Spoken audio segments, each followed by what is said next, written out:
मुख्यमंत्री जी जान रहे हैं कि कभी भी बिहार में चुनाव होते हैं, तो ऐसे में मुख्यमंत्री नीतीश कुमार जी ये बात जानते हैं कि कभी भी ऐसी परिस्थिति उत्पन्न हो सकती है कि बिहार में मध्यावधि चुनाव। भाई बस दे दें, सिर्फ बातें ही ना करें ना। 20 लाख की इन्होंने बात कर रखी है। देखिए, सिर्फ घोषणाएं करने से चुनावी वर्ष में मुख्यमंत्री जी जान रहे हैं कि कभी भी बिहार में चुनाव होंगे, और कभी भी इसीलिए होंगे क्योंकि जिस तरीके से इनके घटक दल ही इनके ऊपर दबाव बना रहे हैं, तो ऐसे में मुख्यमंत्री नीतीश कुमार जी ये बात जानते हैं कि कभी भी ऐसी परिस्थिति उत्पन्न हो सकती है कि बिहार में मध्यावधि चुनाव हो। ऐसे में सिर्फ घोषणाएं करना कि हम इतने लाख को ये देंगे तो उतने लाख को हम वो देंगे, भाई पिछले 18 साल से जो मुख्यमंत्री हूँ वो आज भी अगर उनको घोषणाएं ही करनी पड़ी कि हम ये देंगे, और जब कोई रोजगार मांगने जाता है तो आप उन पे लाठियां चलाते हैं। भाई हम लोग तो स्वागत करेंगे अगर आप सही में जो बातें आप कह रहे हैं, अगर आप उन बातों को पूरा कर दें तो हम लोगों से ज्यादा खुशी और किसी को नहीं होगी।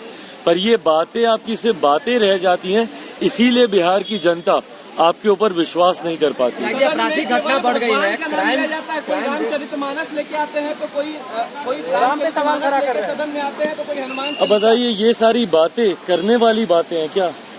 राम थे, राम नहीं थे, ये तमाम बातें हम बार बार कहते हैं ये आस्था का विषय। भाई जो चीज आपके लिए सबसे ज्यादा महत्वपूर्ण हो सकती है, संभवतः वो दूसरे व्यक्ति के लिए नहीं होगी।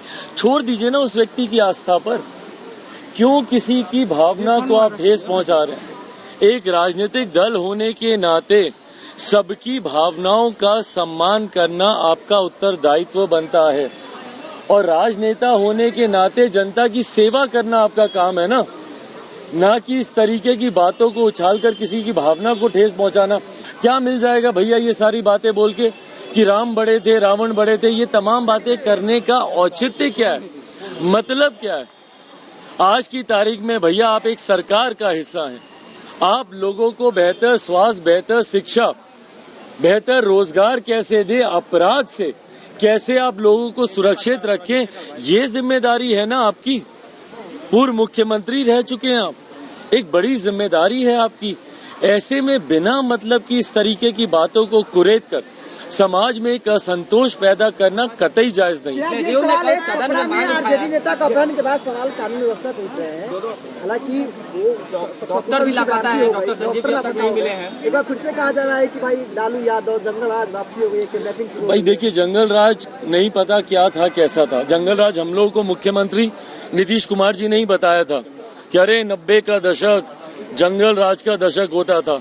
पिछले विधानसभा के चुनाव में कैसे घूम घूम कर बताते थे कि जाओ जाकर पूछो अपने बाप दादा से 15 साल पहले का बिहार कैसा था।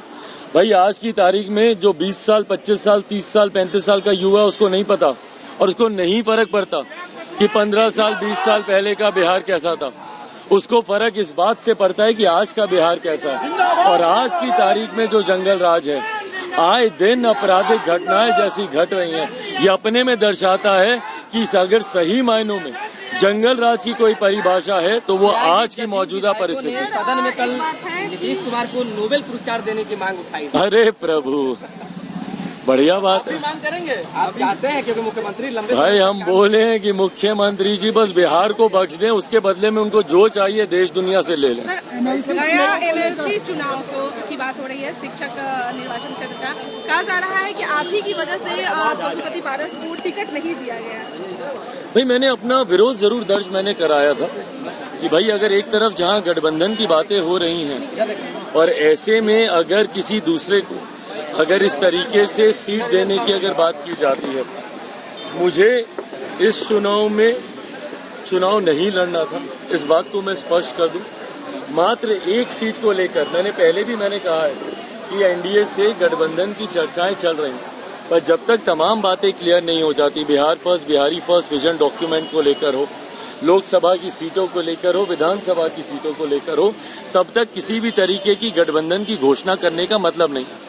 और ऐसे में मात्र एक सीट पर चुनाव लड़ने के लिए या 2 सीटों पर चुनाव लड़ने के लिए एमएलसी की मैं गठबंधन की घोषणा कर दूं, ये पार्टी का फैसला कभी था ही नहीं। तो इन चुनाव में हम लोगों ने चुनाव नहीं लड़ना था, ये बात पूरी तरीके से स्पष्ट थी।